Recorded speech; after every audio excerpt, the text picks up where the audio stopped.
Good evening, and thank you for joining us this evening for the third installment of our forum series, Mapping Injustice, Navigating the Criminal Legal System 101. My name is Ashley Carter, and I am a senior staff attorney and deputy director of our Justice Project at Advancement Project. We are a national racial justice organization based in Washington, D.C., and we work by supporting organizing groups around the country. And our work is focused on ending the school to prison pipeline, mass incarceration and policing issues, immigrant justice, and voting rights. We work by providing legal, strategic communications, and community organizing support. This is the third installment of a town hall series with our community partners around the country, specifically Michigan, Louisiana, and Missouri. We hope that these conversations will serve as a guide for individuals and their families navigating the criminal legal system. And in this, the third and final forum of our series focuses on the supports, resources, and insights for people with incarcerated loved ones and those navigating reentry. Again, thank you so much for joining us, and I'll turn it over to our program participants to share a bit about the organizations that they're working with this evening.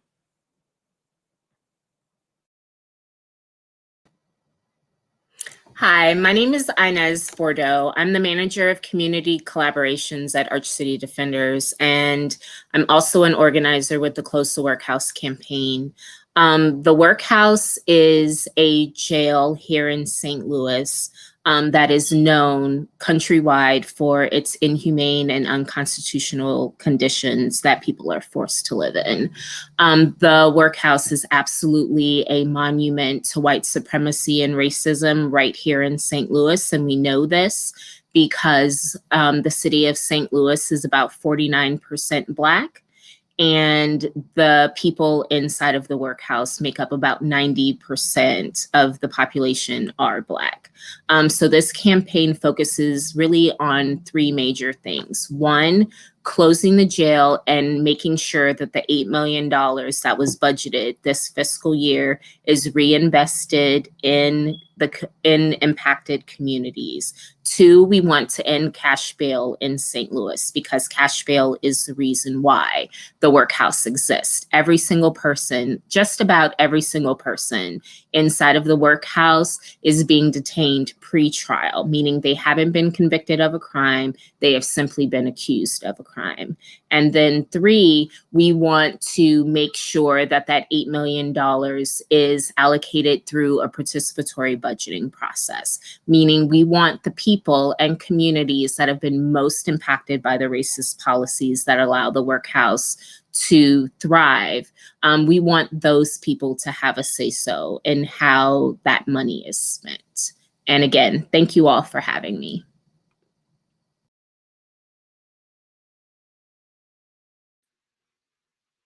Hey everyone, my name is Malachi Robinson. I'm a campaign director at Color of Change. Color of Change is the largest digital civil rights organization in the country, and we work to run campaigns to make the world a less hostile place for Black people.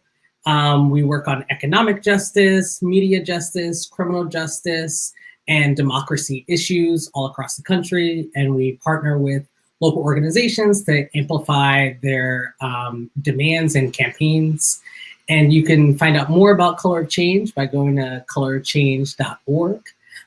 There you can find all of our campaigns and different ways that you can get involved. One of the areas of work that I focus on is profiteering within the criminal legal system. So different ways that government actors and private corporations extract wealth from Black communities through incarceration, through different schemes, whether that's jail telecom or financial financial transactions, parole, probation, things like that. And I look forward to talking to everyone this evening. Thanks.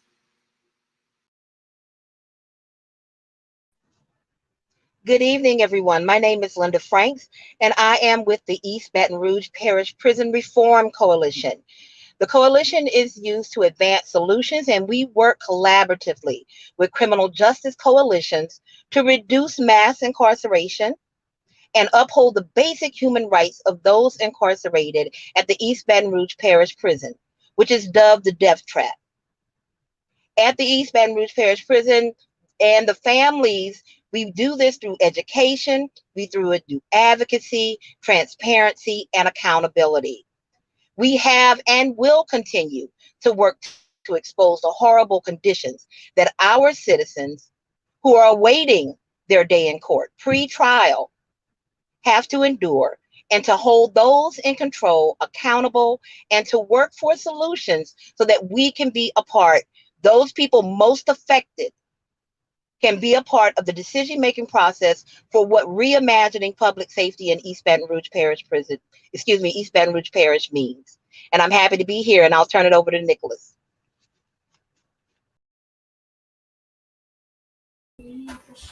Peace, everyone, or as we like to say here in Detroit, what up, though? My name is Nicholas DeFell Buckingham. I am the campaign director for Michigan Liberation.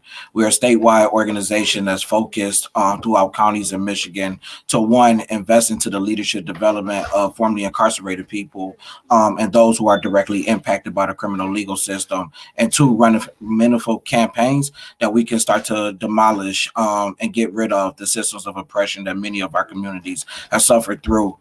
Throughout the last 2.5 years, we have started up a bail fund where we started to bail out Black moms on Mother's Day and ultimately transformed that bail fund into a rapid release and insisting on lawsuits in our county jails to ensure that folks are not coming in contact with the virus. From there, building on campaigns to focus around prosecutorial accountability and also our local judicial races as we are electing these folks into the positions of power that we're getting demands that we are wanting from our communities. So I look forward to talking with folks tonight. You can learn more about Michigan Liberation on our social media and also with our website that is displayed on the screen now. Thank you.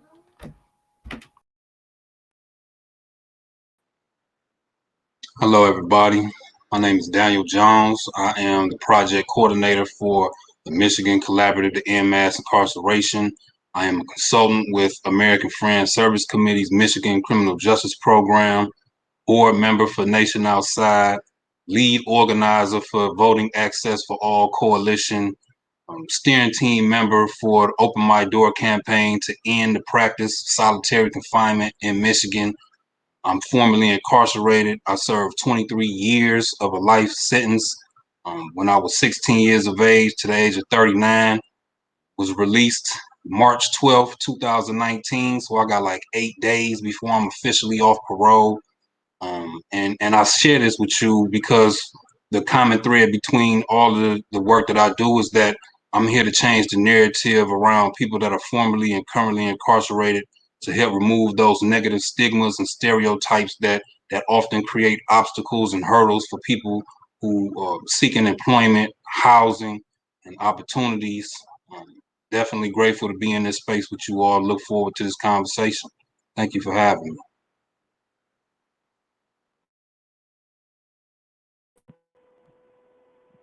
Good afternoon, everyone. My name is Dolphinette Morton, and I am the Housing Director of Operation Restoration. Operation Restoration is a nonprofit organization that focuses on women and girls who are currently and formerly incarcerated. We run about 17 different programs within our organization to help women and girls have a successful reentry back to society.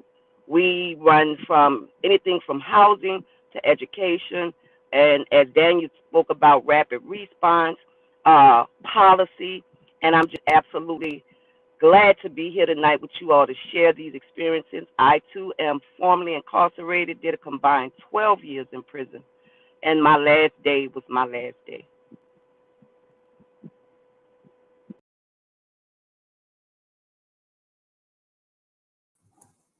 Thank you so much to our partners for sharing a bit about the work that they're doing and that we're so lucky to support. I'm going to just do a very quick recap of our last session for people who maybe weren't able to join us. Our last session focused on the process from trial, plea bargaining, and sentencing. And so we spent some time going through the path of a criminal case. And you can see kind of on the illustration the key takeaways of that. I would say the biggest takeaway that we want people to know is that your lawyer, whether they're assigned or whether you pay for them because you have the resources to hire a lawyer, your lawyer works for you. And it's their job to inform you of what's going on in your case and to make it very clear what your options are, what you're being charged with, what evidence there is against you, and to really work with you to fight your criminal case. We also spent some time talking about plea negotiations. Only about 10%, if that, of cases, of criminal cases actually go to trial, which means that most cases are resolved before they get to the trial phase.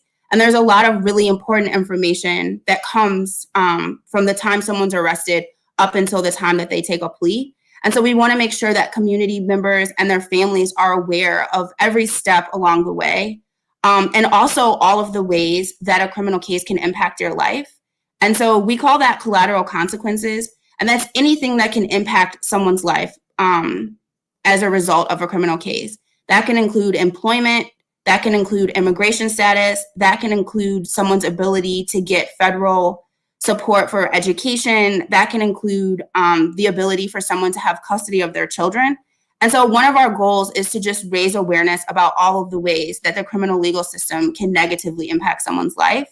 And so, again, you can see on this very beautiful document kind of the key takeaways of that session. And the session is available, it's recorded, and you can see it on the Advancement Project Facebook page and on our YouTube page if you want to check that out.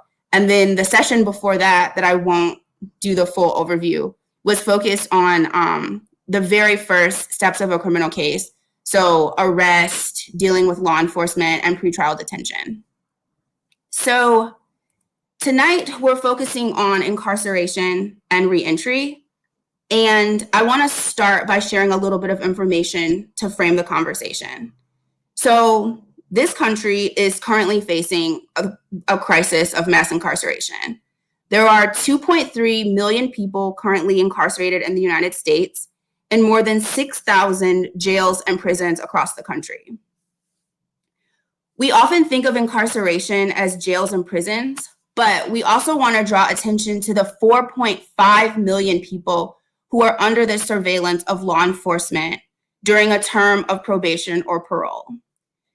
This is called community surveillance, but that's actually kind of like the opposite of what they are. There's no real community in probation and parole, and they're actually systems that are used to surveil and oppress people. And it can really be as harmful to people as time behind bars. Parole is defined as a sentence that is basically when you're finishing your sentence outside of prison. Typically, it's a period of surveillance after someone's released where they have to adhere to different conditions in order to maintain their freedom.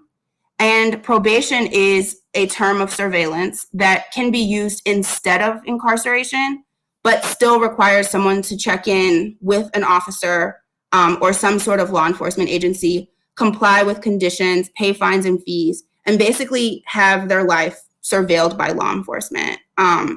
And typically, it can be used in addition to a sentence of incarceration or instead of a sentence of incarceration. Under this umbrella, we also include people who are being monitored electronically by tethers or other types of electronic shackles. And while, again, it's called community supervision, it can also and often serve as a gateway to jail and prison because of the strict conditions, fines and fees that are associated with this surveillance and other compliance requirements. I also want to just lift up the fact that a lot of conversations about mass incarceration exclude a particular or a specific focus on women, girls, gender nonconforming people, anyone who's not a man. And so one of the things that we want people to be thinking about tonight is how women are uniquely impacted by systems of incarceration, particularly probation, parole, and actual time behind bars. And then finally, as you're listening to the really powerful speakers that we're going to hear from tonight, I really want people to think about a couple things as they're hearing this information. I've shared how many people spend time in jail and prison, how many people are currently incarcerated. But I really am interested in addressing root causes of behaviors that are criminalized. What are some of the conditions that could lead someone to incarceration? What are some of the conditions that lead someone to behaviors that our society has criminalized? We know that a majority of people who are incarcerated have experienced some sort of poverty. A lot of women who are incarcerated are victims of some sort of, or survivors of some sort of sex abuse or other types of harm. What are the conditions that would allow for someone to be incarcerated? The second question that I want people to be thinking about is, what could we put into communities? What programs, what initiatives, what resources would be more effective at keeping us safe than jails and prisons, than probation and parole, than electronic monitoring and surveillance? What do people actually need to create environments and communities that are safe? What does public safety truly mean? Because the systems that we have in place are failing us. And I believe this. I think my colleagues at Advancement Project believe this. I think the partners that we work with believe that another world is possible. And that's what we're working towards.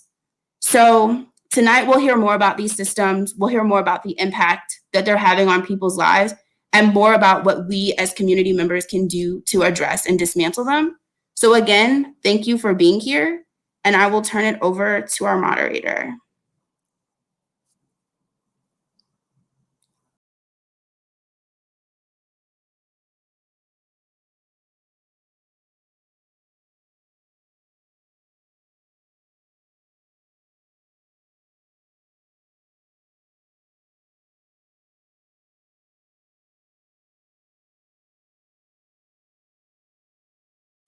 I think you're muted.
Can you hear me?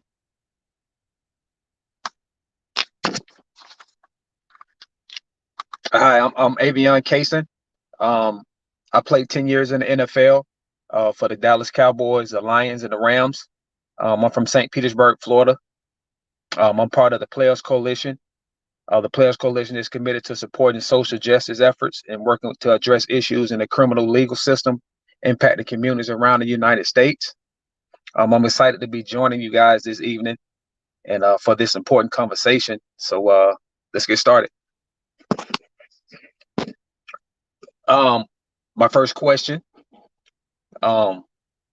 incarceration can mean individuals being sent to jail or prison for an extended period of time.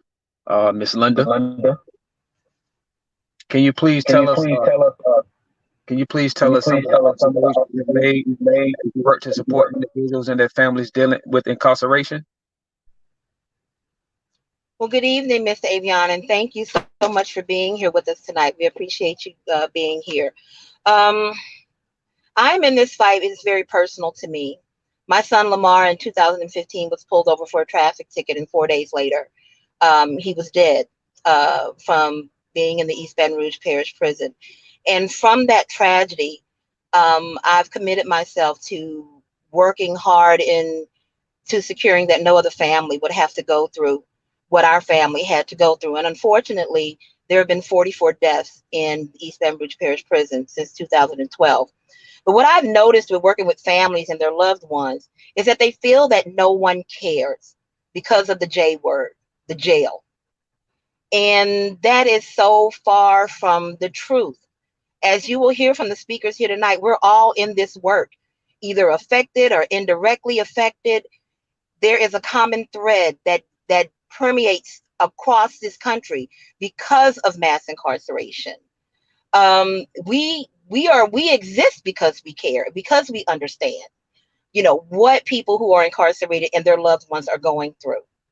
With that being said, I would like to offer some suggestions that have proven to be helpful on both sides of the wall.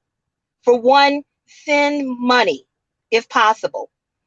Some people think that just because, they're in prison, somebody's already doing, say, convicted of a crime, but even in jail, send money if possible. Because without money, your loved one may not be able to get access to communication tools like stamps, like phone cards or envelopes.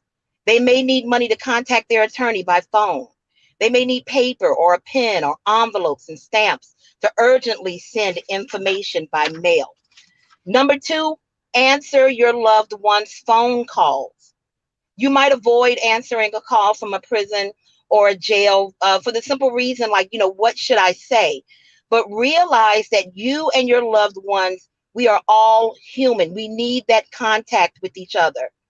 You are both experiencing something that is traumatic, and you have things that you can share. He or she wants to exchange stories. They want to continue to be in your life. Pick up the phone and take the call. Write a letter. When a phone call isn't possible, don't forget about a handwritten letter. This is inexpensive and it's meaningful. It is something that your loved one will be able to read over and over again. It is a way to communicate. And in your letter, ask questions. Share personal or local or national news stories. And most importantly, catch them up with what's going on with you. It helps make them feel attached. And regardless of the situation, talk about your life. Share jokes, share stories. And after the COVID restrictions are being lifted, visit your loved one if possible. Send pictures, books, scriptures, words of encouragement, and acceptance. All these things help to pass the time and to keep your mind in a positive light. Reach out for support organizations locally and nationally that can help you support them while they are being detained and to prepare them for when they come home. Do this by opening up and talking about your loved one that's being incarcerated. We have to get past this stigma, this shame, this guilt, and understand that we are a community and we have to be there. Through good times and through hard times, we still have to undergird and hold ourselves and our loved ones up. No matter how much it makes you feel, open up to other family members and please seek out a support group. This will help to empower you so that you can get rid of those feelings of guilt and shame. Look for educational programs, be it something like a GED program or Alcoholics Anonymous, prayer groups, Bible studies that will fortify your spirit and your outlook and also give you some information that you can pass to your loved one to let them know that we're preparing for you when you come home. That your community is wanting to undergird you when you've gone through this period, whether it's pre-trial and you're walking out of a jail, or whether it's post-trial and you have been given DLC time, and you've had to do time, that we are here for you, that we love you, that we want to undergird you and protect you. And then also there is self-care. Take care of yourself, fortify yourself. Whether that is by exercising, yoga, whatever your spiritual center is, understand that this is not an easy lift. And as much support as you can reach and get for yourself and for your loved one that is being incarcerated is going to make it just that much easier to make it through this hard and difficult time. So thank you for that question, Avion. Thank you. Miss Linda, what are some of the resources that you have identified and worked to provide for directly impacted families in East Baton Rouge? Well, I will tell you, in my journey through this, that guilt and that shame comes up because as a parent, you think about the things that you think you could have done. As a family member, you wonder if you were there enough. And then also the shame of not wanting to talk about, people stigmatizing you. And I want to let you know that that's a ploy of the system to keep us from connecting, for keeping us sharing our story so that we see how much we have in common. But one of the resources that has proven to be invaluable is a family support group. And I implore you to Google, get on your search engines and seek out those groups that are out there for you. I know the one that we have here, the East Baton Rouge Parish Prison Reform Coalition. It is a safe place for family members and people who have been formerly incarcerated to come and share their stories and their feelings in a non-judgmental tone. We're not gonna keep rehashing. We want to move forward. We want healing. We want to be able to be there for you. And it is a two-way street, in fact, because we have individuals that have endured similar circumstances, if not the same circumstances. And so they're able to be sort of a sponsor to help the next person navigate through the issues that they are going through in the here and now. So what I went through, having to navigate a system that was impersonal to me, that was not set up with any type of compassion, I can now look at a mother who's lost a son or someone who is being incarcerated and their family and be able to tell them the steps that I've gone through. So we save by the word of our testimony. We also work with quite a few organizations, and we are not a one-stop resource, because we recognize that certain situations required a more tailored approach. So what is going on in your family may not be going on in someone else's family. And so you have to be multi-pronged and deal with that person on an individual level. With that being said, we are an evolving group. And what that means is that we offer a myriad of resources depending on what is in front of us at that time. Be it the Bail Project or the YWCA Bail Project, where we're helping people to try and navigate through just being incarcerated and trying to figure out how, if they qualify for these bail assistance programs, mental health, drug abuse. We have certain houses that help when people are transitioning out, that they can go and get help, halfway houses, housing, employment, support for formerly incarcerated people, such as an organization called VOTE that is here locally in Baton Rouge, called the Voice of the Experience, that has been instrumental in helping with a myriad of legislation and getting people involved in the community so that they can find their voice and they can empower themselves. We have to fight this. And like, I think it was Inez that said, those people who are mostly impacted, those people who are mostly affected are the ones that are best to tell you what they need, what is in the community that is working, and what needs to change. And so I just want to thank you again for asking that question. Please, anyone in the Baton Rouge area, reach out to us, our Facebook page, East Baton Rouge Parish Prison Reform Coalition, also our website, www.ebrpprc.com. And I'm so thankful for the Advancement Project for putting this on, because one of the things that I found so needed was I needed somebody to navigate through me. When you're in a traumatic situation, you can't think. And having a plan, having a resource that you can go to and pull information, it is so important, because you're not going to be thinking clearly. And you need, even, sometimes the fire department will tell us about having fire drills. And unfortunately, in this country, as Black Americans, we have to have drills for this type of thing. Who do we call? Where do we go? What questions are we supposed to be asking? And so again, I want to thank the Advancement Project and all of the partners, all of our partners here that are going to give such amazing and awesome information to help empower our communities and for us to come together. Because even though I'm in Baton Rouge and somebody is in Louisiana, I can totally, is in Missouri or Detroit, I can totally identify and understand where that is. We're going through the same things. We are going through the exact same things. And so we've got to work together and do more things that we can show that this is a broad and all-encompassing problem. And thank you so much again, Avion, for your question. Thank you, Miss Linda. Really appreciate it. Nick, you have built campaigns that empower people directly impacted by the criminal legal system in Michigan. Can you share a bit about your personal experience and how those experiences inform your work? Yeah, most definitely. I often say that I got my first brush in organizer while I was incarcerated. My last 2 years in a prison, I led quote unquote like a campaign against the system to bring down the cost of the phone calls. And that same energy, we was able to walk away with a win, by the way, right? Like bringing things down from $25 every 15 minutes, to something that was more affordable for those that was incarcerated. So I came home with that same energy, seeing how different groups were out here forming, different groups that was moving to develop campaigns and policies that really impact me, right, as a formerly incarcerated person.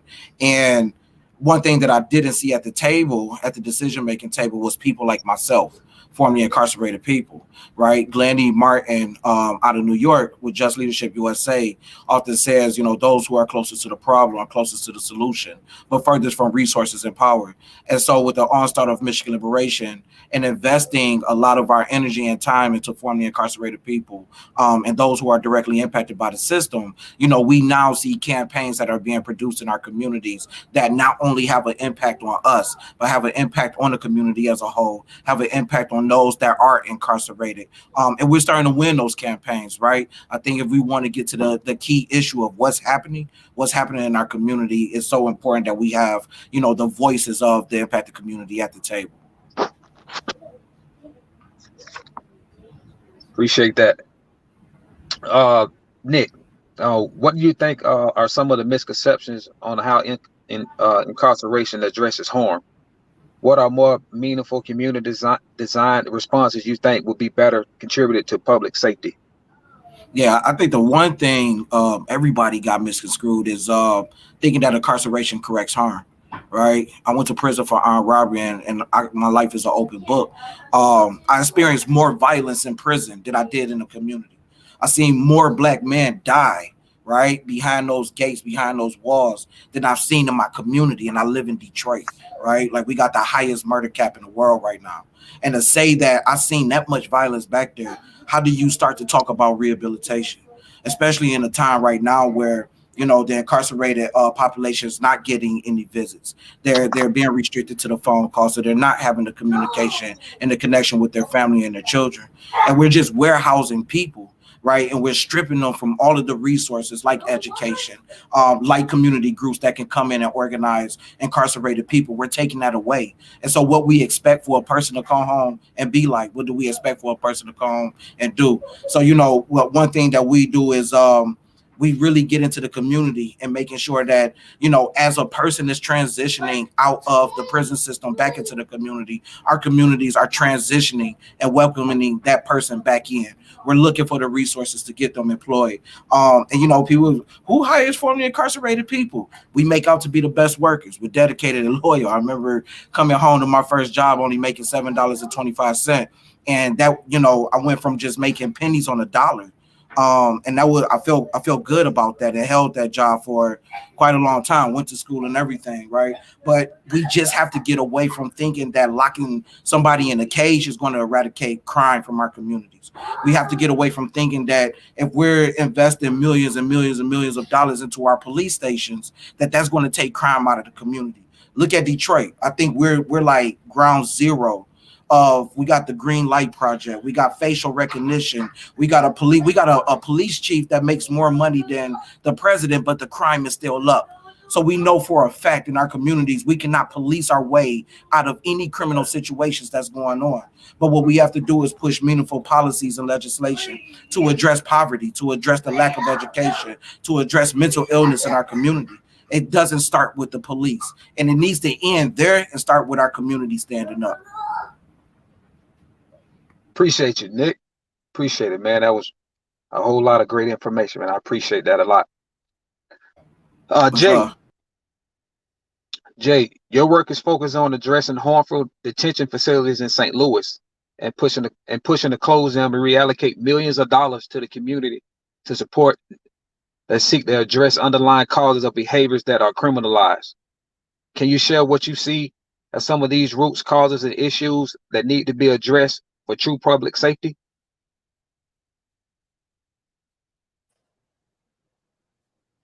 Yeah, so I'm here for Jay tonight. Jay could not make it, but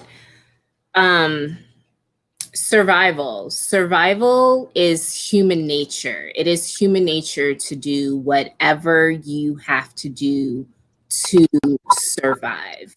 And if you've never been in a position to where you had to commit a crime in order to ensure your survival, I need you to ask yourself why that is. Is it because you have a great education and a great job to fall back on? Is it because you have a support system? You have a mom or a dad or a grandma or a sister or a brother who you can call when you need help for something. And then once you go down that rabbit hole and you come out the other side, like, welcome. Poverty is the root cause of most crime. And I'm going to use an analogy that I use all the time. I may have even used it on one of these other panels that we've done. I'm a nurse, other than being an organizer and the manager of community collaborations. And if Avion tells me that he has a fever, as a nurse, I know that I can give him Tylenol, and that Tylenol is going to bring his fever down for 4 hours. But then after 4 hours, if that fever comes back, then the issue isn't the fever, the issue is the infection. And I know that if I give Avion the right course of antibiotics for a prescribed length of time, that it's going to cure that infection and the fever is going to go away. So when you compare that to when we talk about crime and violence and things in our city, it's the exact same thing. Crime and violence is a problem. It's definitely a problem here in St. Louis. But until we address the poverty, until we address that people are having to go out and commit crimes in order to survive, we are never, ever going to get anywhere with the issue of crime. And then crime is the reason why people are inside of the workhouse. Specifically, most of the people inside of the workhouse are there for a crime of poverty. They've gone to Walmart and stolen Pampers or formula. You know, maybe they broke into a car or stole a car or robbed someone. And they're not just doing it because they want to do it, because it's fun, because they didn't have anything else to do today. They're doing it in order to survive.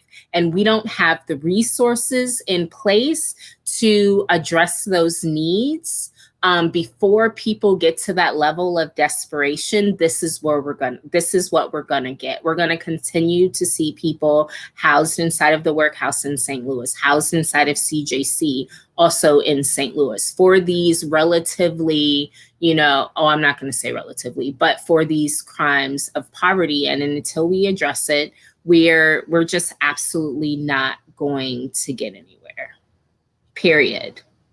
And I know I am a person, I'm an impacted person. I spent time inside of the workhouse. I literally committed a crime so that I would not have to go back to the man that was abusing me. And even to this day, 10 years later, if I had to go back and make that same choice again, if I had to choose between stealing unemployment benefits or going back to the man who picked up a hot skillet off of a stove and burned me all over my body with it, I would absolutely commit a crime again. It would have been a lot easier and saved myself 7 years of my life. It would have saved 7 years of taxpayer dollars if there had just been resources available for me to survive after I left my marriage. Wow, that's a great story, Inez. Appreciate that. Appreciate it. Inez, around the country, tens of thousands of individuals have remained behind bars during the COVID-19 pandemic. A few weeks ago, there was an uprise in the St. Louis jail. Can you share a bit about the conditions that led to this outcry from the people inside the jail?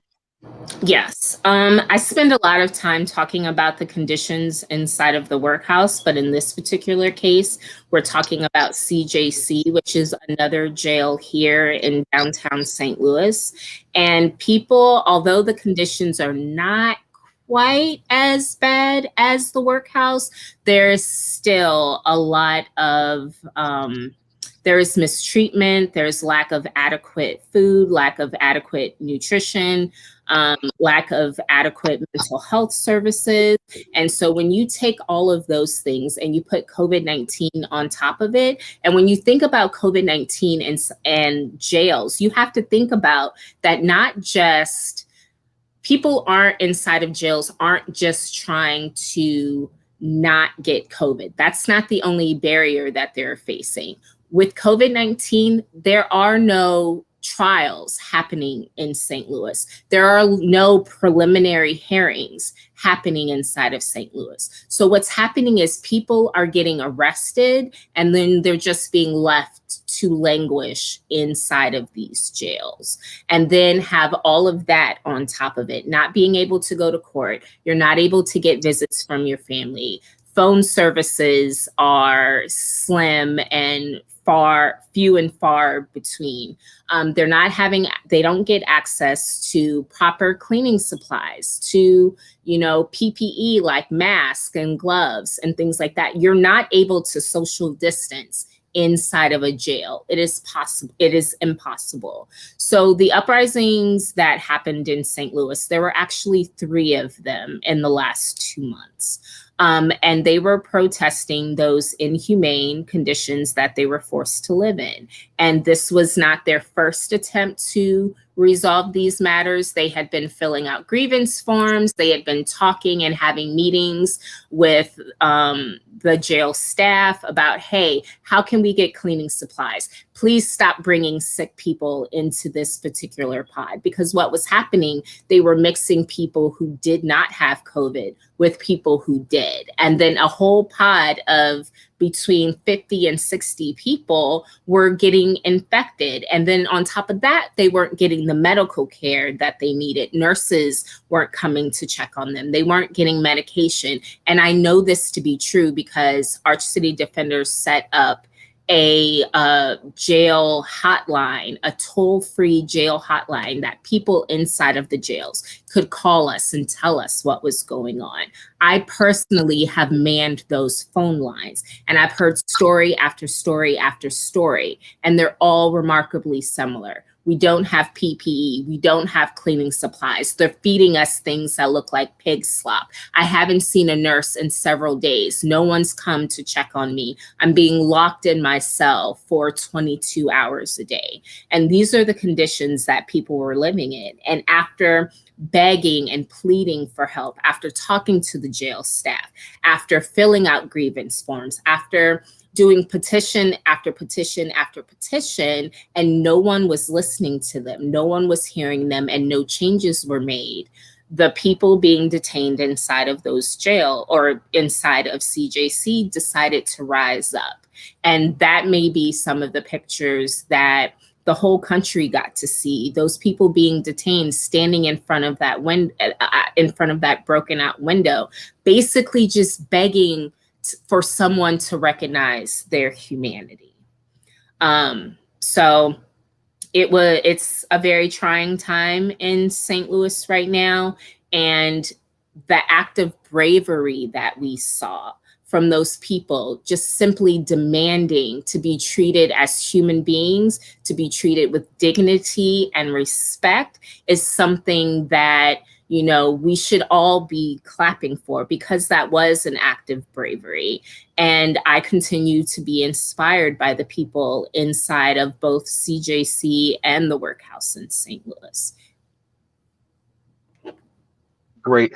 That's a great story. And I just feel so bad about those guys, all the things that they're going through in the prison system, because it's not just only in St. Louis, it's in so many other places. You just see all these videos, just around all over social media and things like that. And it's sad. What we got to see is a microscope. COVID has put a microscope on the inequities that people, especially people of color, are facing all over the country. We've gotten to see the disparities in healthcare, and we've gotten to see the disparities in the digital divide now that so many children have to homeschool. We've gotten to see, we knew these disparities existed, but COVID-19 really put a spotlight on it. And when we talk about the disparities around schooling and education and healthcare, I mean, the list goes on and on and on. That includes jails. People in jails are already going through the most. And then you throw all of the COVID-19 on top of it, and I'm surprised that there aren't more uprisings in jails and prisons all over the country. Thank you, Inez. We appreciate you. Miriam, you're working on a litigation against East Baton Rouge Parish Prison in East Baton Rouge. Can you give us a summary of the two cases and the issues they are seeking to address? Absolutely. Thanks, Davion. At Advancement Project, we've brought two lawsuits against the East Baton Rouge Parish Prison, a local jail in East Baton Rouge, Louisiana. And we're doing this work with and in support of the East Baton Rouge Parish Prison Reform Coalition, where Ms. Linda was from, and just to promote their goals of trying to close the jail itself.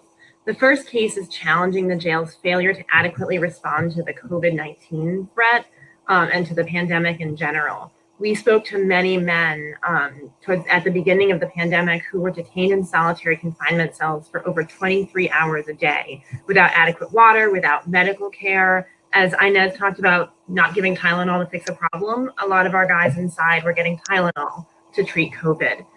They didn't have proper sanitation, they didn't have cleaning supplies, they weren't even given masks to protect themselves from their neighbors' COVID-19. The conditions in the general population were basically the same as that.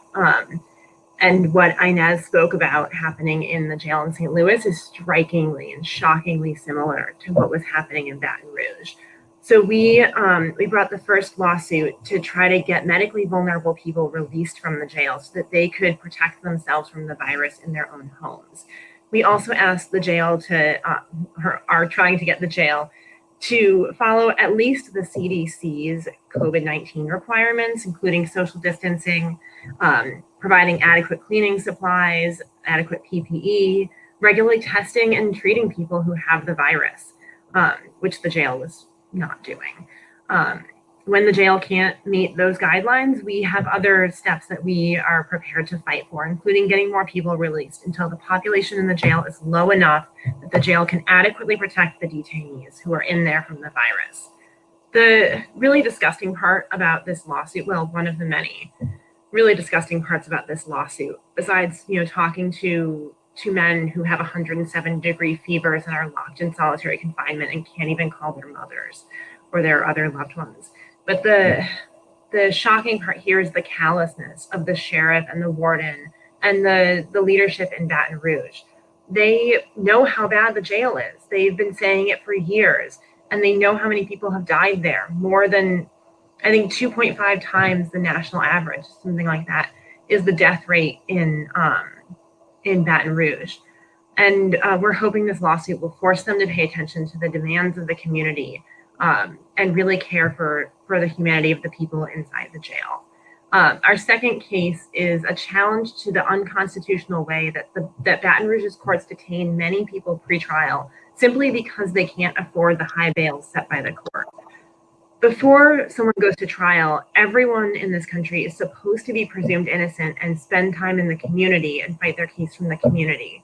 But the high bonds set by the court in Baton Rouge meant that rich people could get out of jail, but people who were less affluent, including many Black and brown people in Baton Rouge, were trapped in jail and suffered worst case outcomes and real harms to their lives. We've heard about losses of jobs, losses of child custody, disconnect from families, and now there's COVID. on top of the already poor medical care and the deaths that are happening in the jail. So we're fighting for a process that releases people from jail as soon as possible and helps them get access to counsel or other information that they need to help themselves in their criminal cases as early as possible. Great. And I really hope you can get that done as well, too. Good luck on that, too, as well. Thank you.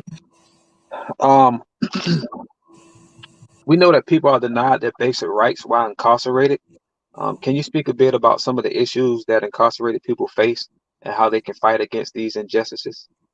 Absolutely. And this is a topic that could be, several days of forums on its own. So I just want to hit a couple of the highlights right now for folks.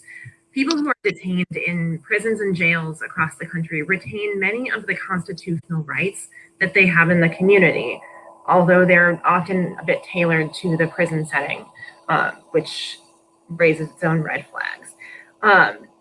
People have the right to practice their religion, to read pretty much whatever they want, to get at least some level of medical care, and hopefully an adequate level, and to be free from cruel and unusual punishment, for example.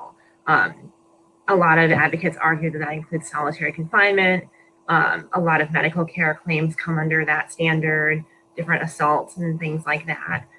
But all of these claims can be really hard to win, and you often need to show a serious injury to succeed.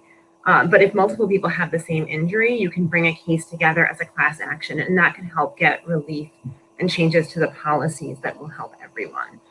It's really helpful to get an attorney for these cases, but it's also very hard to do that. The legal system is set up. There's laws that Congress passed that make it harder for attorneys to represent people who are detained in prisons and jails. So if you can't get an attorney, there are some helpful resources that you or your loved ones can access for free that can help you understand what's going on in the system and help you figure out if you want to bring your own case and how to do it. One really significant example is the Jailhouse Lawyer's Handbook that's put out by the Center for Constitutional Rights. And we have a link to that. It's also Googleable, and we're happy to share that. Another really helpful thing is to try to get into the law library as much as possible and read the case law governing your claims. That, isn't a foolproof solution, but it's at least something that you can do to try to figure out what's going on and how you can advocate for yourself. But I wanted to make sure everyone was aware of one really important legal hurdle to bringing a lawsuit that you have to deal with while you are in jail or prison. It's a legal doctrine called exhaustion, and it will prevent you from bringing a civil rights case in federal court if you have not first filed a formal grievance in the prison or the jail and appealed that grievance all the way through the final stage of the process that the jail or prison has set out. Each facility is different in how these grievance systems operate, so it's important to get an inmate handbook or the policies or something else that describes how the facility that you're in thinks that system should operate, or any other information you can. Maybe some other people inside know how the system works. Maybe guards know. Sometimes that information isn't really trustworthy, but it can't hurt to ask. And read whatever you can find really carefully. These policies are meant to be really difficult to navigate and to trick you so that you can't get to court. And that alone is a huge problem and constitutional issue that advocates are really worried about. Just to kind of clarify what I mean by them being tricky, in East Baton Rouge, for example, the policy requires that you file a grievance and then within a certain period of time appeal that grievance to the warden. But it doesn't give the jail a specific time that they have to respond to your grievance. So most of the people that we worked with in the jail didn't understand that the rules say that they could file an appeal even if they hadn't gotten a response. Because why would you do that? You would just wait for the response to come in. And a lot of people ended up missing their deadline to file an appeal and missing their ability to bring a case in federal court, which is historically a court that's more sympathetic to these claims, although we'll see how these courts start shifting. Other rules that trip people up a lot include that you can only have one complaint per grievance form, that you need to provide enough detail but not too much detail about the issue, that you can't file more than one grievance at a time, even if you have more than one complaint, that you can't put on the the same form. And even if you have a filing deadline that you have to get the grievances in after the incident. It's a really complex system, but it's really, really important to be able to protect your rights in court. If you're trying to exhaust your grievances, and particularly if you don't have an attorney yet, it's really important to keep records of what you filed and when, and where you are in the process so that you have proof that you've tried to exhaust your grievances. Try to make copies of the forms before you file them. I know that's even harder in COVID land. So one thing you can do is get two blank forms of a grievance form, fill them out identically, hand one in, and on the other one, write the date that you handed it in. So at least you have some kind of proof of when it happened, or write things down in notes or in your papers. You can also send that copy or send those notes out to someone outside of the facility if you're worried about those records being confiscated by the guards. There are some doctrines that allow you to avoid exhausting your grievances if the system is truly unavailable, or if they've thwarted you in some way, if the guards beat you up when you try to file a grievance. But those are really narrow situations, and so it's best to try to do everything you can to file a grievance to set yourself up for success, to be able to really bring your case in court and draw attention to the problem and hold accountable the actors who are causing more harm in these facilities and the systems themselves that are really harming people. Thank you. I really appreciate it. Really appreciate that information. Thanks a lot.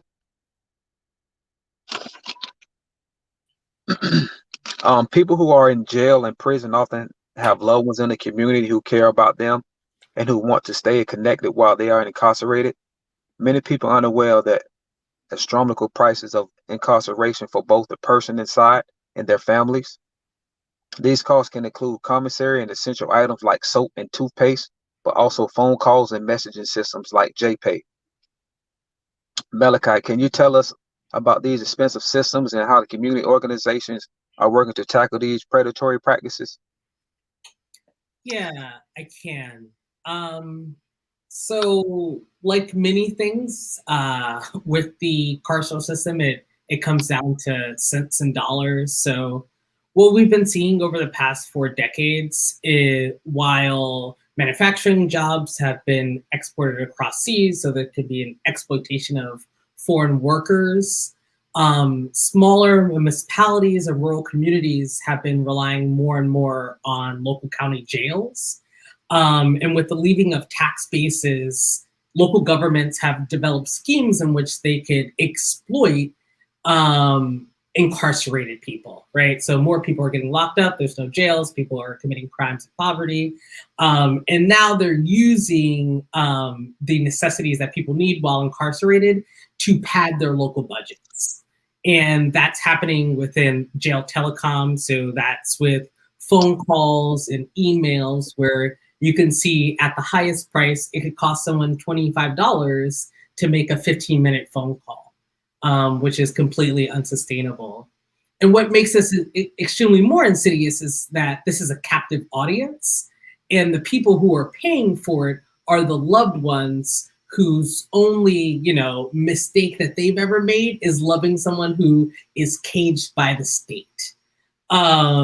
When in theory, we're supposed to pay for the services of locking people up through our taxes. So this ends up being a punitive tax on poor people who are already being targeted by the system. So it becomes this insidious circle of exploitation that continues and continues.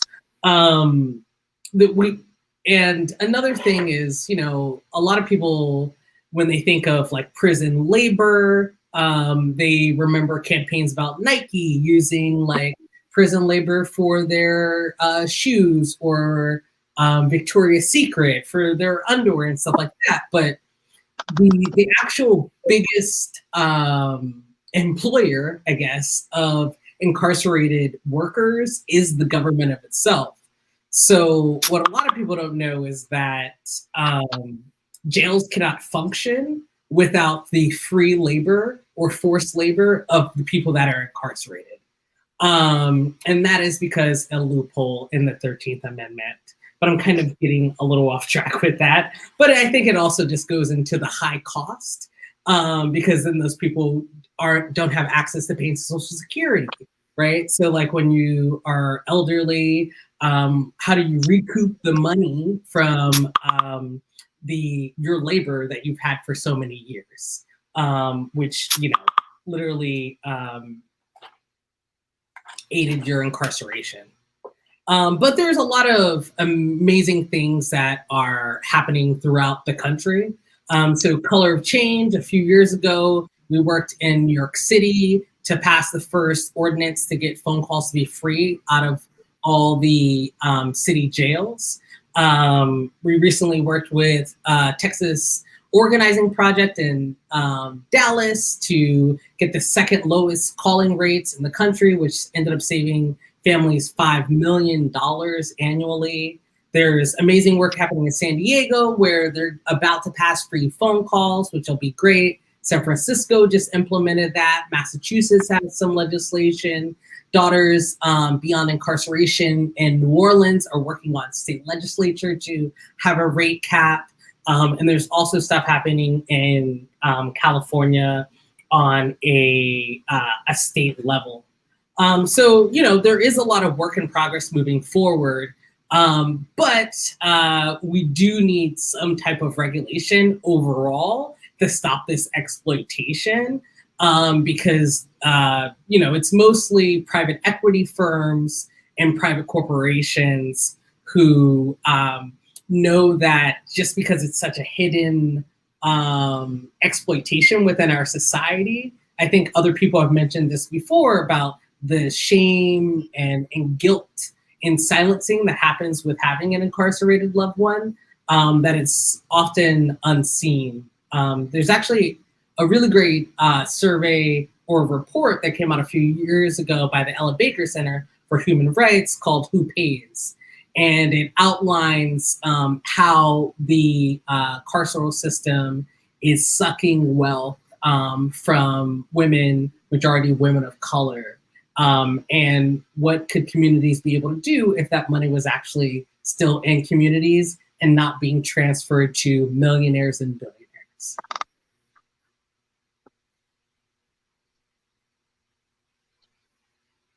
Appreciate that, Malachi. Appreciate it. No worries. Obviously, being released from jail or prison is a huge win. But for many people, their journey to true freedom is just the beginning. The process of reentry after incarceration can be very difficult, and there are limited resources for people working to rebuild their lives after the time behind bars. Chris, can you explain a bit about the probation and parole systems? Definitely. So, just to recap on what Ashley shared earlier, probation is something that is granted by a judge as an alternative to imposing a prison sentence. Probation essentially is allowing you to live in the community amongst your friends, family, loved ones, but with a set of conditions. These conditions can look like anything from requiring you to have a job. You may have to do some form of community service. You may have to go back to school, many different things, as well as requiring you to not associate with known criminals or be around known criminals. And most of all is don't break any new laws or catch any new cases, as we like to say. Whereas parole is something that is granted to someone who's already been sentenced to prison, has served a period of time, and then that person is given the opportunity to return to the community and serve out the rest of their time. But that also comes with a set of restrictions. They will have what's called a parole officer, who's pretty much supervising them or monitoring them while they're out in the free world. And similar to probation, they may have may be required to do community service.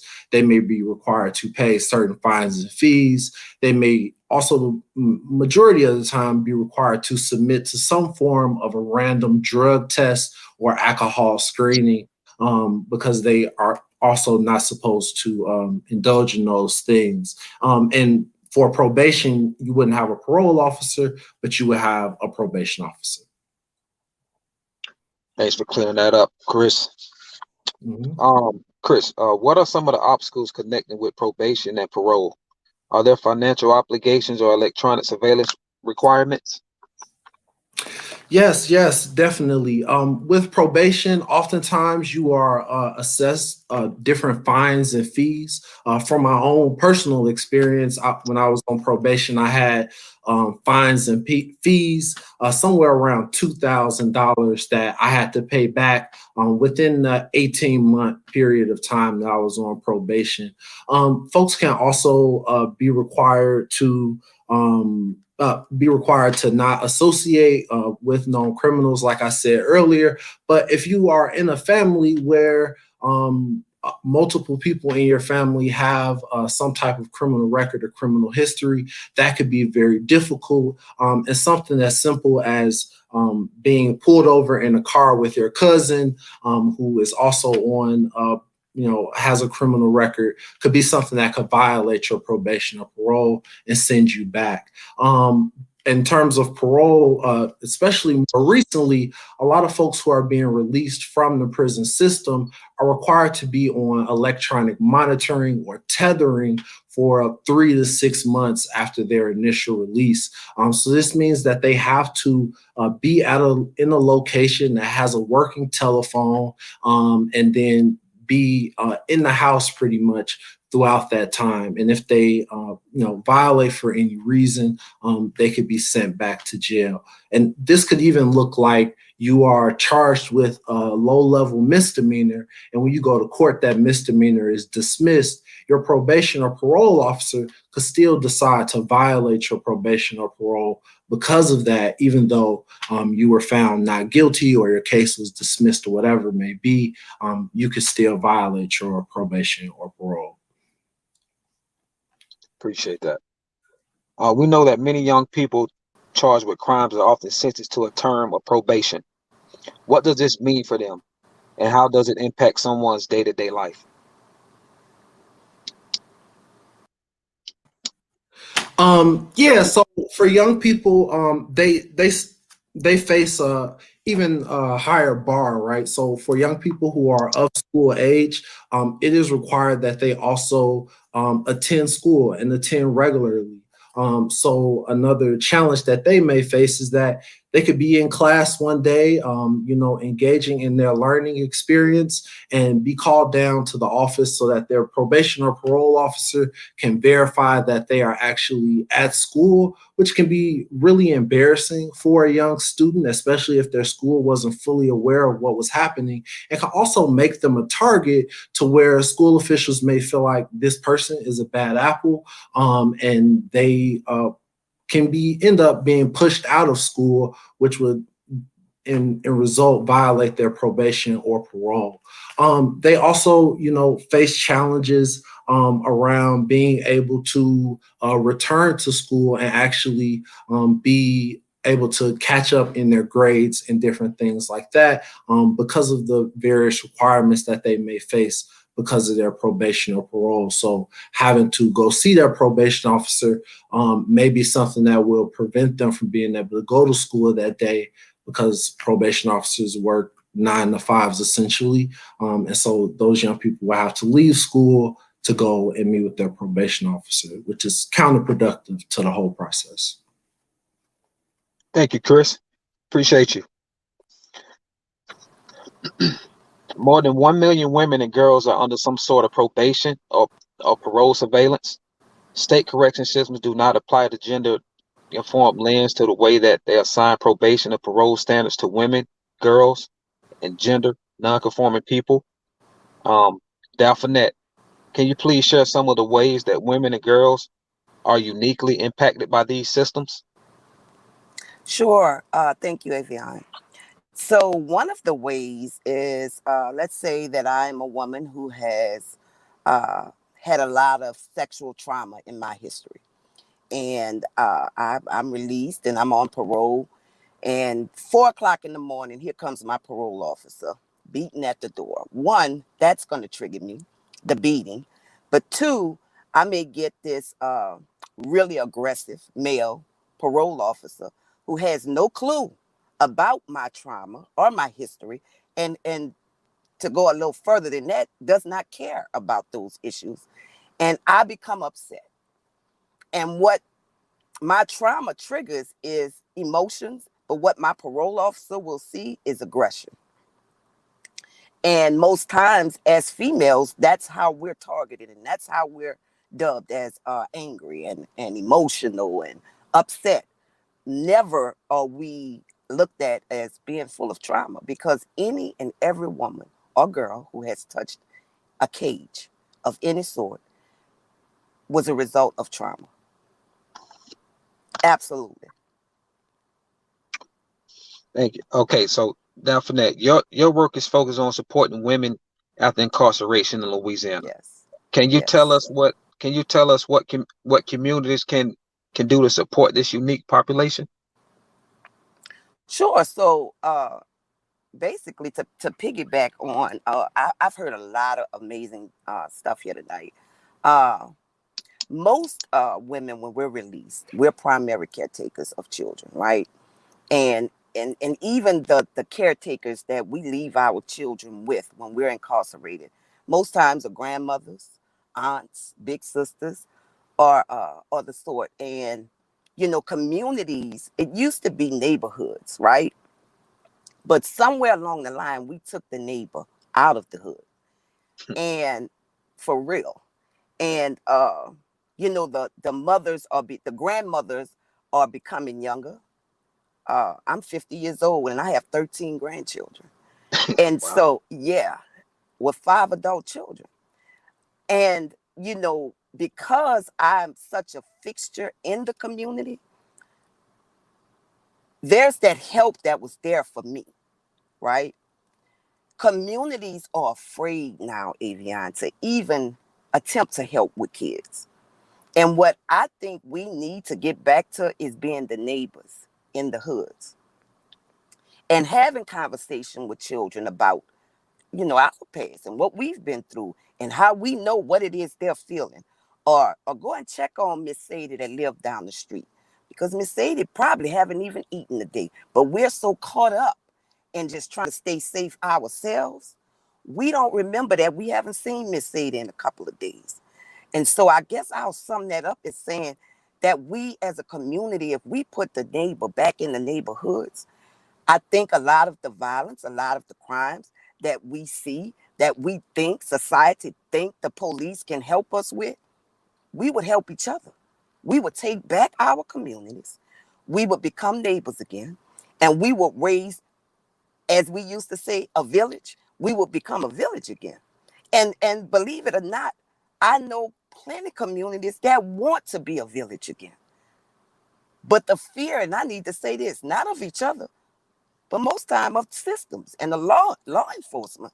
We're afraid because I, as a parent, I cannot, by law, chastise in the way that we were raised being chastised. I can't anymore, or I'll go to jail, right? But there was a time when I was deadly afraid of my neighbor seeing me doing something, because they definitely was going to tell my mama. And I'd rather my mama catch me than the neighbor to catch me. Right. Right? Amen. And so I think that, I think we're getting there, because I heard somebody speak earlier about rising up. We're tired, Avion. We're tired. We're tired of our children being locked up, being killed.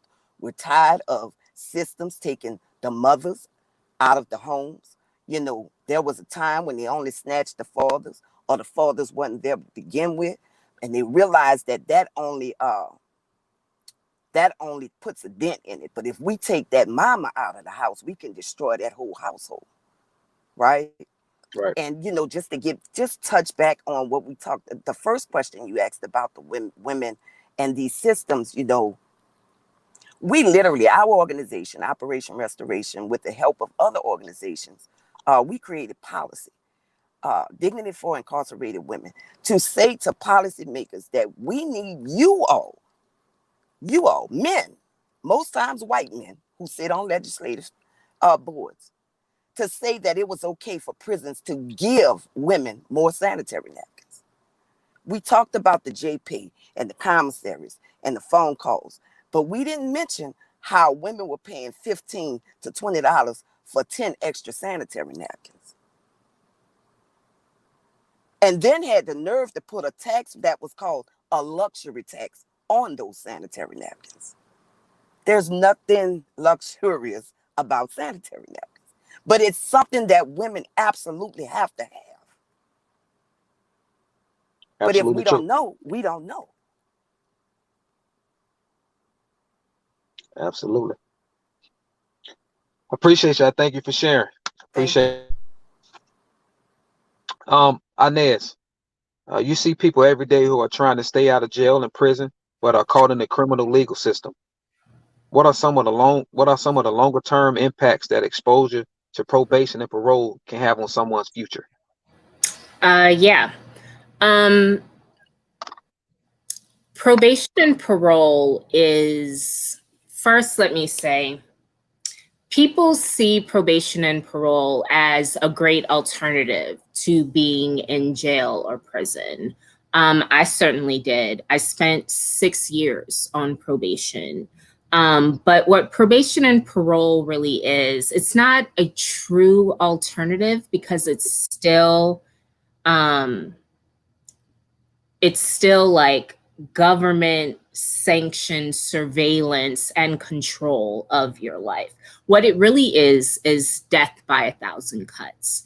It is a slow motion way to get you, the person impacted by probation and parole, back in jail or back in prison. And I'll give you a couple examples. If you can't, usually a condition of someone's probation is they have to get a job. Easy enough. But if you have a felony on your record, it's damn near impossible to find a job. So when you go up at your probation officer and they're like, do you have a job? And you say no, they give you a write-up. That write-up goes in your file. You get so many write-ups, they will revoke your probation and parole and throw you right back in jail. Driving a car and get pulled over by the police, guess what? Within 24 hours, you're going to be back in your probation officer's office. You don't even have to have been doing anything wrong. You could have not been wearing a seatbelt or maybe speeding a little too fast. Certainly not anything that should get you in a whole heap of trouble. But you get another violation and that goes in your file. You have contact with another person who, you know, may also have a criminal background.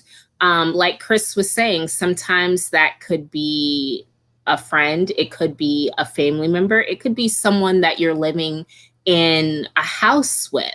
And that, again, is another automatic violation that can get you put back in jail. So that's why it's not a true alternative.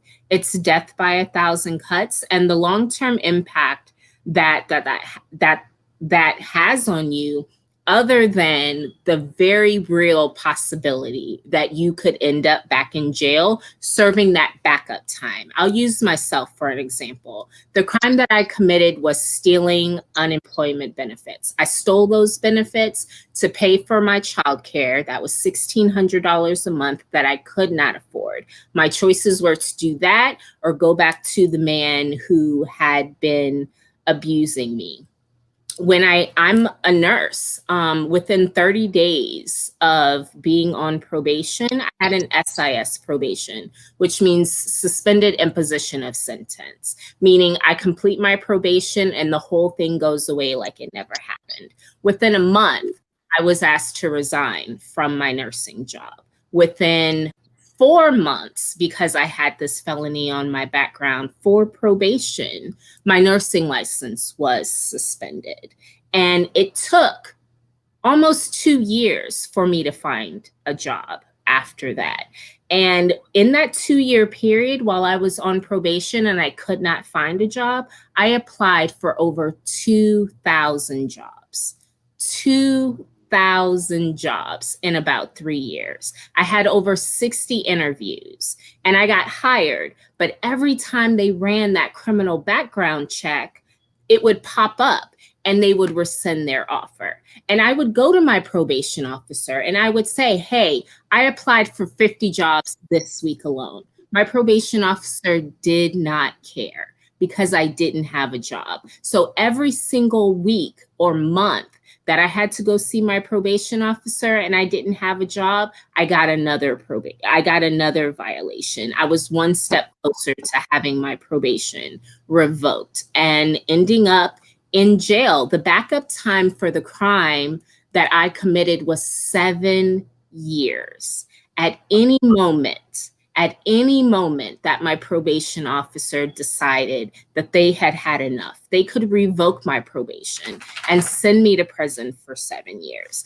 It's simply death by 1,000 cuts, and I am willing to die on the hill that it is not a suitable alternative for people who are in the criminal legal system. Thank you, Inez. Thank you again. I appreciate that.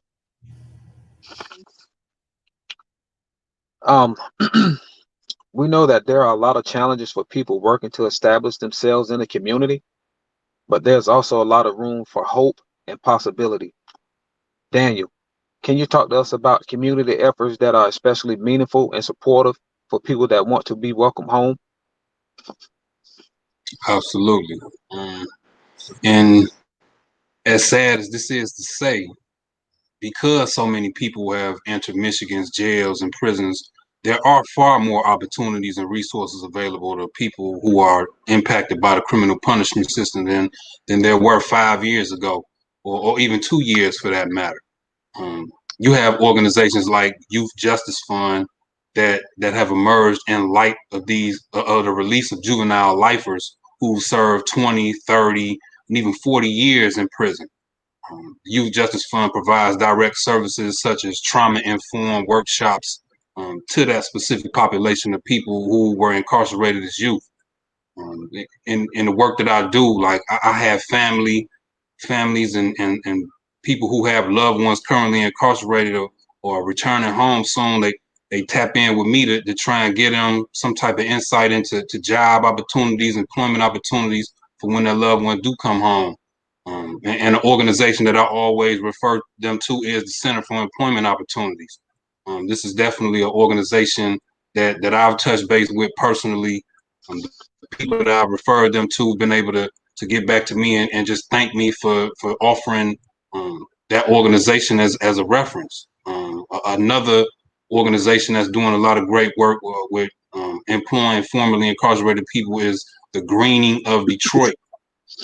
They've currently partnered with DTE to create a program for people between the ages of 18 and 24 to become tree artisans, cutting down trees. They provide that training and offer guaranteed employment opportunities, again, for people who are between the ages of 18 and 24.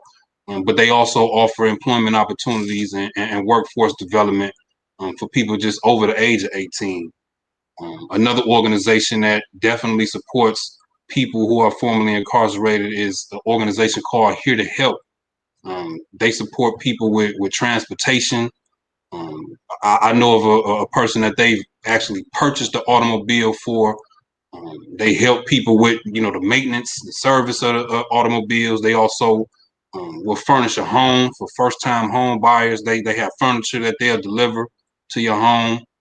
The State Appellate Defender's Office definitely was an organization that I tapped in with, providing great resources and workshops around financial stability. Of course, as someone who went into the system as a juvenile at the age of 16, like I didn't know anything about balancing a bank book or financing, but through the workshops that the State Appellate Defender Office offered, it's definitely given me some insight. another organization that definitely helps with like mental health care and workforce development. On the other side of the state of Michigan is an organization called Hope Network. Again, this is an organization that has plugged in with an organization of formerly incarcerated people by the name of Nation Outside. They developed a app that went out and just in hopes of just providing people formerly incarcerated with mental health services and again workforce development. There's also a lot of educational opportunities present now that weren't available prior. You have a group called Returning Citizens Fellows Pilot Program. This is like a program that is a collaboration between Eastern Michigan University and a Washtenaw County-based nonprofit organization called A Brighter Way that also provides direct services to people who are formerly incarcerated. A Brighter Way is also an organization that is run by formerly incarcerated people, as well as Youth Justice Fund.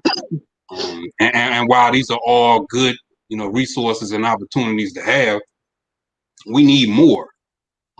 What was once the Michigan Prisoner Reentry Initiative or MPRI program that was initially geared towards empowering communities where people will return home to,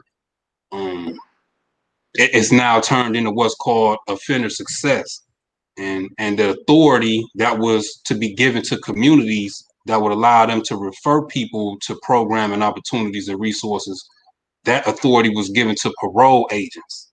And like Inez spoke to, in those cases where a person who has an agent, like who isn't plugging people into the resources that are available, then those people have a harder time transitioning back into society because their basic needs aren't being met. And with that said, I've been part of a small group that has been meeting with offender success staff, and we're working on improvements to the reentry process. The department has shown some interest and have been susceptible to the ideas of utilizing formerly incarcerated people as mentors to people re-entering society. Who better to help someone formerly incarcerated navigate through reentry than someone who is formerly incarcerated and has already navigated through reentry? Absolutely. We've also discussed the department's core programming, like violence prevention programming or the sexual offender programming, that are often requirements for people prior to release to be outsourced to organizations out here, and have formerly incarcerated people facilitate the programming to people currently incarcerated via Zoom. This will provide, of course, employment opportunities to formerly incarcerated people who have already gone through that programming. And again, like who better to connect content to people than somebody that's already been in those shoes? And while these are efforts that are, of course, very still early in its development, we still need people to be willing to fill these positions. Appreciate that information. You gave us a whole lot of information, a lot of resources as well to appreciate that. Daniel, can you tell us about the efforts to mobilize civic engagement for people impacted by the criminal legal system? Absolutely. So I've been involved with organization by the name of Voting Access for All Coalition. And this was a group that came together, I believe, in May of last year, in light of the 2020 presidential election. So we took on the task of just ensuring that people held pretrial in county jails were informed that they had the right to vote, and that they also had the opportunity to exercise their right to vote. And this was work that was done by various organizations across the state of Michigan. And it was an honor to see two formerly incarcerated people become deputized by the Genesee County Sheriff's Department to go inside of the Genesee County Jail and collect ballots from those people that voted, and turn around and walk those ballots to the county clerk's office. For me, that was something inspiring to see, because I ain't never heard of nothing like that ever happening. Right. But that's pretty much the goal of the work, though, right? Is to create new spaces that we haven't seen yet. A world without prisons, a world without police, And so we also engaged communities by going door to door, asking people if they planned on voting or if they was registered to vote. And that was fulfilling work for me because I was able to go back to a community that I helped destroy, and inform people that had felony convictions or were probably on parole that they had the right to vote. And I definitely came across that. I remember bumping into a guy when we was in a grocery store parking lot, and we just stopping people as they coming out the car, like, "Hey, you voting this year?" And the guy turned around and told me, he's like, "Well, I can't vote. I got felonies." I was like, "Yes, you can vote, bro. I got 5 felonies. I'm voting this year. I voted last year." And a look in his eyes, he was like, "Damn, I didn't know that." So I gave him some information to help him register to vote, and even went and picked him up to take him to vote when it was time. So again, that was real fulfilling work for me. And again, while I'm proud of this work that I've been doing, I need to do more. And that's why the work that I'm doing with the Michigan Collaborative to End Mass Incarceration, we calling out all of the activists, all of the advocates, reformists, abolitionists, to join us March 25th at 10:30 a.m. for a meet and greet, right? So if you do work on policy reform, if you provide direct services to formerly incarcerated people, if you organizing in your community, we want to meet you. We want to know more about you. We want to know more about the work that you do. We want you to meet us. We want you to know more about us and more about the work that we do. That way we can identify overlaps in the work, build supports, as well as recognize gaps in the work and strategize on next steps. So again, please join us if you do work, criminal legal reform work, if you are activists, abolitionists, reformists, join us March 25th at 10:30 a.m. If you would like to know more about the work that we're doing at the Michigan Collaborative to End Mass Incarceration, you can visit us at michigancollaborative.org. And thank you. Yeah, we really appreciate you, man. You gave us so much information. And if you need anything from me, I'll be happy to join you. Michigan is dear to my heart. I played for the Lions for 6 years. So anything you need from me, I'll be happy to help. Just as well as in St. Louis. I played for the Rams as well. And that city is dear to me as well. They both of those cities welcome me with open arms. And I would love to help out. And then when it comes to Louisiana, my wife is from Louisiana. So I'll do anything for that city as well too. So we can definitely connect. Thank you, man. Tap in with me, bro. For real, I appreciate that. I will do it. I appreciate you.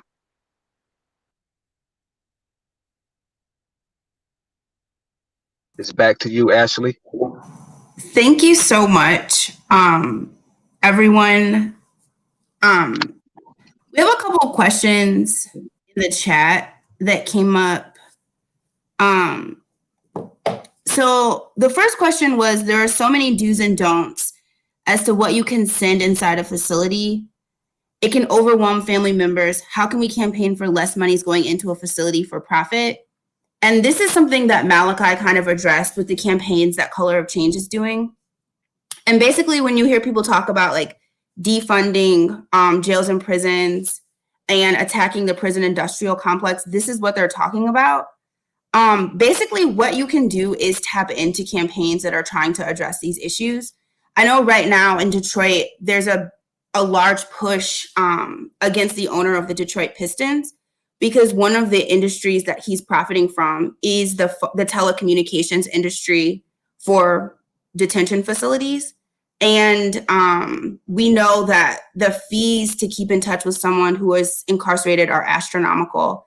And there are orgs that are working on that. So Color of Change is one. Worth Rises is another national organization that's doing a lot of work to address these systemic issues. And so those are two places I would say to start.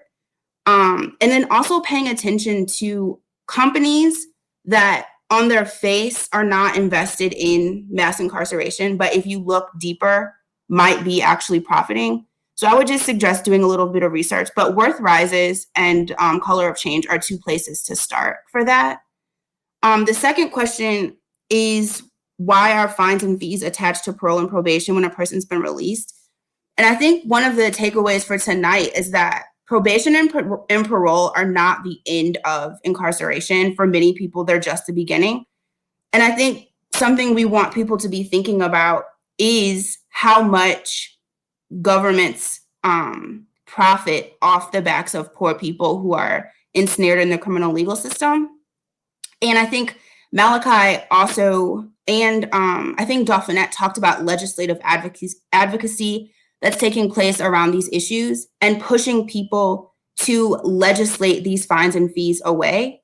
I think a more cynical answer that is true is that the government actually uses poor people to sustain itself, and they require people to pay for their own surveillance and also hold it over people's heads. So like if you're on probation and you don't have the money to pay the fines and fees that are associated with your term of probation, then they extend your probation for not having the money, which just kind of is nonsensical and lacks logic and continues to punish people for being poor. And a lot of the work that we're doing at Advancement Project is focused on the criminalization of poverty and trying to address those issues by reducing the government's role in people's lives. And then what are some family-focused alternatives for women? I don't know if Dauphinette is still with us. I can't see the screen, but okay. But I think that this is an interesting question that doesn't really have a great answer because so much of the criminal legal system doesn't have a gender-informed lens and doesn't take into account a lot of the distinctions between men, who I think a lot of these systems are designed for, and women who also, and gender nonconforming people who are impacted by them. So I don't have a really great answer for government alternatives to incarceration for women, but I do know there are organizations that are trying to support women specifically. So Dauphinette's group, Operation Restoration, is doing a lot of work. There's an organization called SE Justice, which is based in California, and they do a lot to support women who are impacted by mass incarceration, not necessarily people who are actually incarcerated, but people who are caretakers and who have an incarcerated loved one that they care for, and trying to acknowledge the astronomical costs of caring for someone who's behind bars, the cost of keeping in touch, the cost of travel when people could actually go and visit their loved one who's behind bars. And so there are those community supports and resources. There's also some organizations in LA, like A New Way of Life, which is started by Susan Burton, who is directly impacted and started a support organization for women coming out of prison and is really working to kind of reshape what reentry means. But I think the goal for many of us is to remove the state from reentry and from community supports and to allow communities to actually care for themselves. So those are the questions that we had. This brings us to the end of the forum. I just want to thank all of our participants for being here, for spending the evening with us. If you were with us for the previous two forums, thank you. If you weren't, they're available on Advancement Project's Facebook and YouTube pages if you want to catch up. And I just want to really underscore something I heard tonight, which is that communities are fully capable of caring for themselves, and that the systems we have in place are doing more harm than good. And I think that we are all in a position to interrogate these systems that have been forced upon us and to organize for the world that we know is possible, and to organize for resources that are being dumped into state systems to be poured into communities with people who are trained in like gender informed lenses, and people like Miss Linda who have experienced a lot of the things that she's experienced and knows how to support someone who's dealing with the incarceration of a loved one or someone who's coming home from jail or prison. So again, I just want to thank everyone The orgs that we work with, Michigan Liberation, East Baton Rouge Parish Prison Reform Coalition, Close the Workhouse, they all have websites. They would all love more support. Voting Access for All Coalition, Operation Restoration. If I'm forgetting someone, I'm sorry. But really, I would encourage people that want to do more to just like tap into local organizing that's happening around the country, to arm yourself with information about these systems, and to just ask questions, ask people what's going on, what can I do to support? And then of course, Advancement Project, my workplace, we want to support community organizing. We want to help people get into these fights and enter these movements. So you can check us out at advancementproject.org. And thank you again for being here, and take care.